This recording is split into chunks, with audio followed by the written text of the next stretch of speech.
so it's locked, and you're going to go ahead and tighten those mounting bolts down.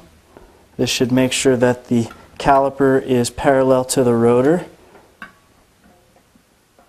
And tighten them all the way down. Now you're going to let go of the brake. You're going to pull the cable just snug. Go ahead and tighten the clamp bolt down. Now that side that you tightened, go ahead and back it off a few turns. Go ahead and check the brake. Now you can fine-tune it by changing the pad distance on either side, and you can also tighten the cable up either at this end or at the brake lever end. Now you're ready to ride. Occasionally you'll get a little bit of rub. It's pretty common. These rotors do tend to kind of get a little wavy. So if you can always try to kind of tweak it back a little bit. There's a lot of brake levers have a screw. You can bring the lever in a little bit closer, so if you've got some smaller hands, it might be a little bit easier to reach. When installing your rotors, be sure to use Loctite on the bolts. Most road calipers have a release mechanism on the side to spread the brake open to allow you to get the wheel out. On a Campanola brake, the brake release is on the brake lever itself. Just depress the pin and the brake will be released. Once you've worn past these horizontal grooves on a brake pad, it's probably time to replace it. Before you replace your brake pads, it's important to know what kind of wheel you have. If it's a really high-end wheel made out of a ceramic material, it will require a ceramic pad. This is identified usually by a certain color. It's usually gray. Just see your local bike shop to find out the right pad for your brake. This style of brake pad, I can slide the pad out and slide a new one in. Other styles require you to loosen the Allen bolt on the back and completely remove the body of the pad. Before you do a brake adjustment, loosen the quick release or axle nut and make sure that the wheel is all the way in the dropouts. You're going to grab the wheel and part of the bike and rock it back and forth. Make sure that your hub is properly adjusted. If it's loose, you're going to get an inaccurate brake adjustment. Spin the wheel. Check to see that it's true, not wobbling back and forth. First, back the barrel adjuster all the way until it stops and back it out about 3 or 4 turns. You're going to squeeze the brake and loosen the clamp bolt on the side and pull the cable tight. Go ahead and tighten the cable clamp bolt back down. Now you're ready to adjust your pads. Now adjust the brake pad so the entire pad surface touches the rim. It should hit about the middle of the rim and it should be parallel to it. Do the same to the other side. After you've got your pads aligned, now we're going to get the cable tension. Go ahead and back the barrel adjuster in till there's about 1 to 2 millimeters of distance in between each pad. And your final adjustment is to center the brake. There's an adjustment on the top. You're going to need a Phillips head screwdriver or Allen wrench. Go ahead and screw it in or out, and this will move the brake to the left or the right.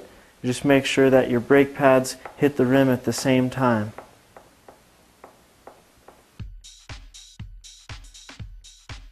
You can take some fine steel wool and clean the rim. This will help with your stopping power. Over time your pads will glaze over from heat.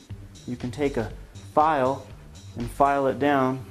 To help hold the steering still while you're adjusting the front brake, you can take a toe clip strap and just wrap it around the wheel and the frame.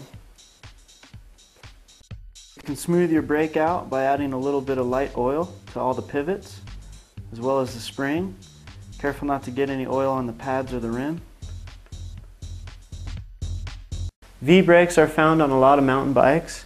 They have excellent stopping power. You should periodically check the pad alignment and brake travel and possibly install new pads.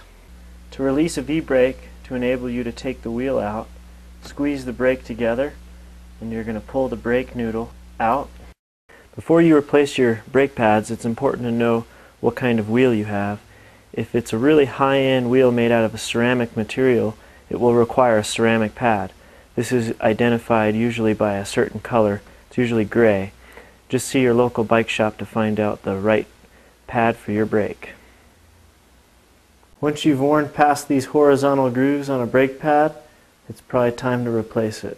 Go ahead and inspect the pad. If the pad slides out, go ahead and do so, otherwise just replace the whole thing. Put the pad back on the arm. Squeeze the brakes against the rim and check to see that the brake arm is almost 90 degrees vertical. If not, you have to rearrange the spacers on the brakes. If you have a post-style pad, such as this, you can adjust the distance from the arm to the rim. Switch the spacers if necessary. Before you make your brake adjustment, I would recommend to loosen your quick release or axle nut and make sure that the wheel is all the way up in the dropouts of the bike. Go ahead and grab the wheel in the frame and rock the wheel back and forth. Make sure that there's no play in the hub, and spin the wheel, and the wheel should be fairly true. Now you're ready to adjust your brake.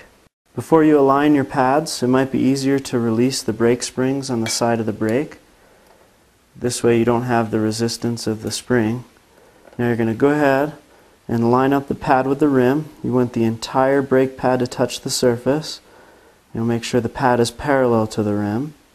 And just before you tighten it down all the way, you want to make sure the back has about a 1 millimeter gap, so the front of the pad touches the rim before the back of the pad. This is called toeing in. This will keep the noise down. Now do the same to the opposite side. Before we finish the brake adjustment, I'm going to back the barrel adjuster inward on the brake lever all the way till it stops, and then I'm going to go ahead and back it out about 2 turns. This will give me a little room for adjustment. Place the brake springs back. Go ahead and connect the cable back. We're going to loosen the cable clamp bolt, and we're going to tension the cable to where there's about 1 to 2 millimeters of gap in between each brake pad. Tighten the clamp bolt down. You're going to squeeze the lever and check the brake. Next, we're going to make sure that the brake is centered. There's a centering screws on each side of the brake. Some are done with a Phillips, some are done with an Allen key. By turning one screw, you're going to bring the brake over to one side. By loosening it, we'll go to the other side. We'll make sure that they hit the rim at the same time. You can now go back and fine-tune it with the barrel on the brake lever to make it tighter or looser. And another adjustment that you can make on some brake levers allow you to put a limit screw into where the lever starts. So if you have smaller